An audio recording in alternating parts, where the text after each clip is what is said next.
Alors enchaînons immédiatement avec l'information que je vais vous donner, qui nous montre un parallèle très étroit entre le président sortant Donald J. Trump et Barack Obama, qui se rapporte ou qui se rattache, tous ces deux personnages-là, à une ancienne prophétie qu'on retrouve dans le livre de Daniel, chapitre 5, verset 5. En fait, pour débuter, je vais retourner un petit peu dans les choses que j'ai déjà montrées pour vous faire une démonstration, pour rafraîchir votre mémoire, c'est très important.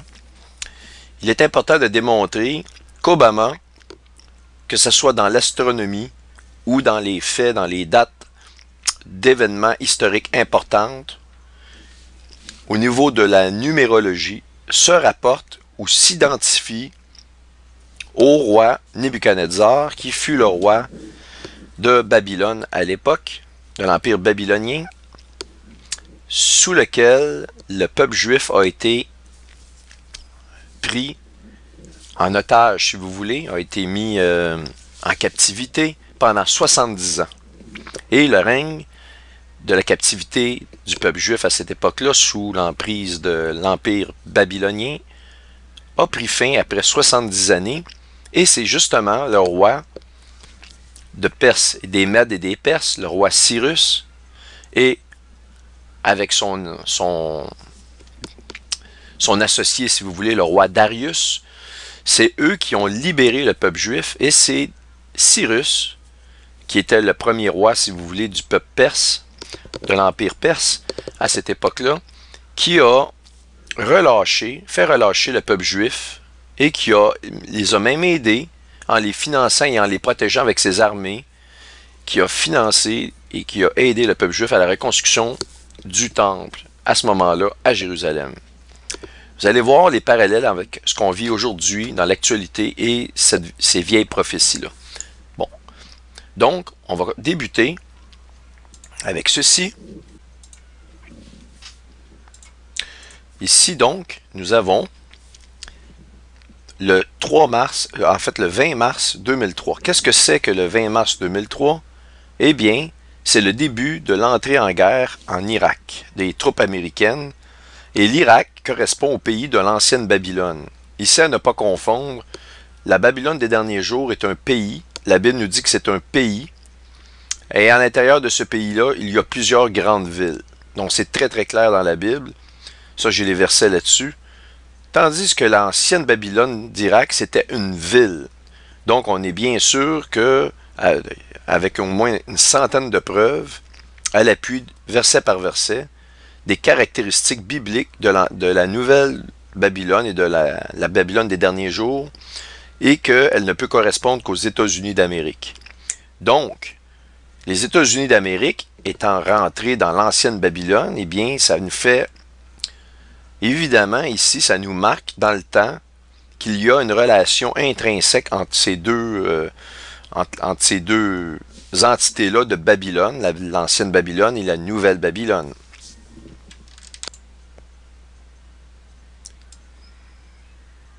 Donc, si on regarde, l'invasion d'Irak en 2003 a commencé du 20 mars 2003 au 1er mai 2003.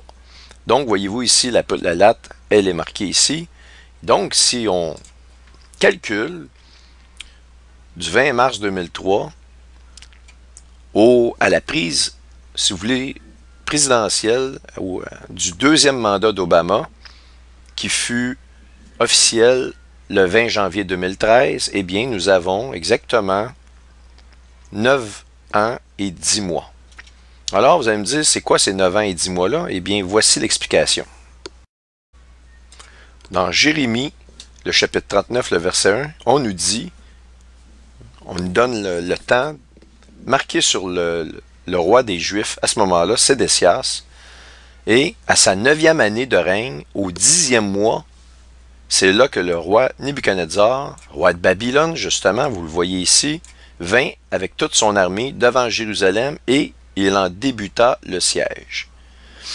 Voyez donc la relation très, très incroyable qui relie l'ancienne Babylone avec la Nouvelle-Babylone, parce que c'est les États-Unis, la Nouvelle-Babylone qui est entrée en Irak, pays qui contenait l'ancienne Babylone, ok, et marqué au deuxième mandat de Barack Obama. Donc, c'est dans son deuxième mandat qu'il devait débuter le siège de Jérusalem. Maintenant, on continue. On va aller ici. Deuxième particularité, toujours avec le deuxième mandat d'Obama. Vous n'allez pas me dire que c'est un hasard. C'est impossible que ce soit un hasard. Toujours avec le deuxième mandat d'Obama. Je vous ai montré de l'entrée en Irak au deuxième mandat d'Obama, le 20 janvier 2013. Ici, je vous remonte toujours le 20 janvier 2013. Avec quelle date? Eh bien, avec la tombée des deux tours. Et c'est là qu'ils ont fait tomber les deux tours dans la Nouvelle-Babylone. Eh bien, nous avons 11 années, 4 mois et 10 jours. 11 années, 4 mois et 10 jours, alors que le siège de Jérusalem a débuté au 10e mois, en fait, à la 9e année ou 10e mois du règne de Sédécias, et il y eut une brèche dans la ville de Jérusalem à la 11e année, au 9e jour du 4e mois. Et donc, je vous montre ici le calcul. 11 années, 4 mois et 10 jours. Exactement 11 années, 4 mois et 9e jour, si vous voulez. Mais si j'enlève, au lieu de 10 jours, si j'enlève ici, je dois exclure la date.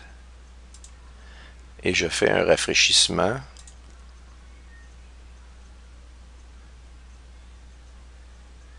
Oups, je l'exclus, excusez-moi.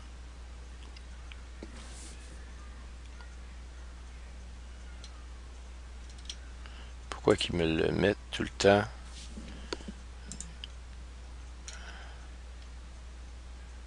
Voyez-vous. Oh, désolé, il ne faut pas que je clique ici. Il ne faut pas inclure la date de terminaison dans le calcul. Et donc, j'ai exactement 11 années, 4 mois et 9 jours.